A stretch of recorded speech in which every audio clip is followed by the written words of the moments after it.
Welcome back to Crawford-Clark Close-Up and our Bond retrospective in the lead up to next year's highly anticipated 25th film in the Bond series, No Time to Die. For Bond enthusiasts and even the casual fan, it seems like a lifetime since Spectre's release back in 2015, yet despite a number of delays and script writing issues over the last few years to iron out the story, Daniel Craig will be back for reportedly his final mission as Fleming's 007 in No Time to Die in April. We got our first tease of what was to come in Bond's 25th mission back in April this year at the live starter production event coming from Jamaica itself, where Fleming sat to write the novels all the way back in 1952. To say that the event itself was lackluster was an understatement, with some of the principal cast and the film's director Cary Fukunaga looking like they'd rather be anywhere else but there. There's been so much secrecy surrounding No Time to Die. The title was revealed in a 30-second tease only 3 months ago as production was starting to wind down.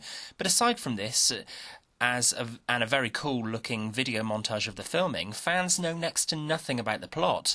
And thankfully, this very first full trailer, despite cramming in more action and adventure than perhaps ever before in a Bond trailer, tells us next to nothing about the actual plots, which is a great thing. Coming exactly 5 years to the day, December the 4th, since the Spectre reveal at Pinewood Studios back in 2014, the full 2.5-minute debut trailer for No Time to Die has certainly whet many an appetite for more bondage in 4 months' time. In this video, I'm going to break down the glimpses we're given in the trailer, highlighting some of my personal favourite shots, and also anticipating what we might get from No Time to Die. If you want to remain spoiler-free, we're guessing you're probably not watching this video anyway, but in case you are still watching, it might be time to tune out now if you want complete surprises come April 2020. Before we get started though, come and subscribe to the channel at the top of the page for more regular content. Come and find Crawford-Clark Close-Up on Facebook and Twitter, and drop us an email with suggestions for future reviews on the channel to crawfordclarkcloseup@gmail.com.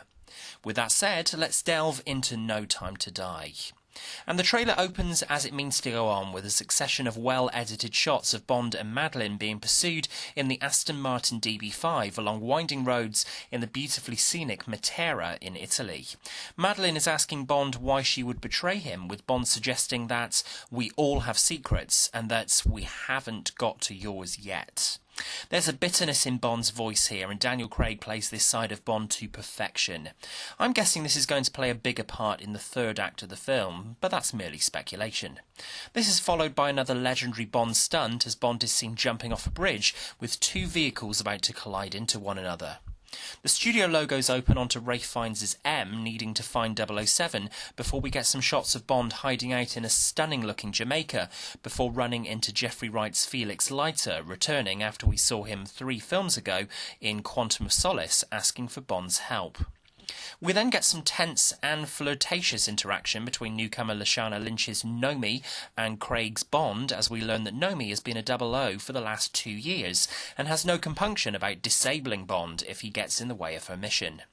We then get a tease of Christoph Waltz's Blofeld in his cell, visited by Bond in a Silence of the Lambs style sequence that obviously is going to play out brilliantly in the finished film.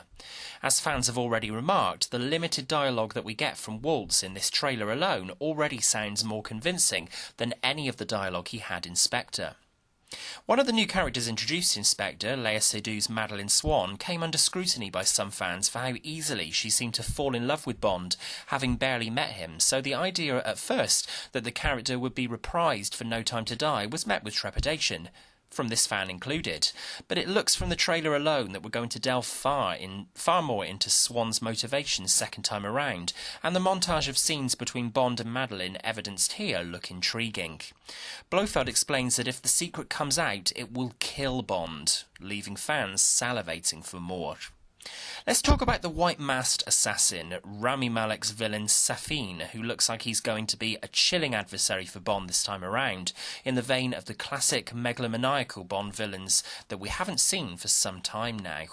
We get shots of Safin's scarred face, his interaction with Bond in a very stylish lair that harkens back to some of Ken Adams' early extraordinary production design on the series, and some superbly written dialogue with Safin assessing Bond and suggesting that they are mirror images of one another.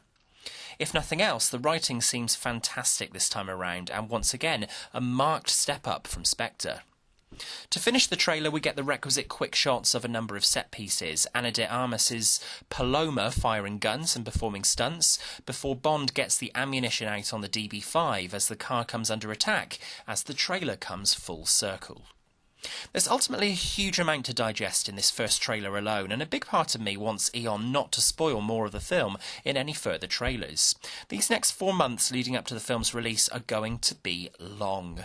Thankfully, you've got Crawford-Clark Close-Up to keep you company. In the new year, we'll be returning with our thoughts on the Timothy Dalton, Pierce Brosnan and Daniel Craig Bond tenures. Plus, we'll be looking at everything from rankings of the pre-title sequences, the gun barrels, the Bond girls, the villains, and all 25 official films in the series. If you're a Bond fan, there's plenty to enjoy as we continue our countdown to No Time to Die. Only time will tell whether this movie has the potential to become an all-time high in the Bond canon, but if we're judging by this trailer alone, in the words of Sean Connery's Bond, things are shaping up nicely. James Bond will return in the new year with our thoughts on Timothy Dalton's Bond debut, The Living Daylights. Coming up, as we start to round out 2019 on Crawford-Clark Close-Up, we've got a selection of Christmas treats for you, and we'll be bringing you a celebration of Gavin and Stacey as the show is returning to television screens for another highly anticipated special this festive season. Thanks for watching, and until next time, that's a wrap.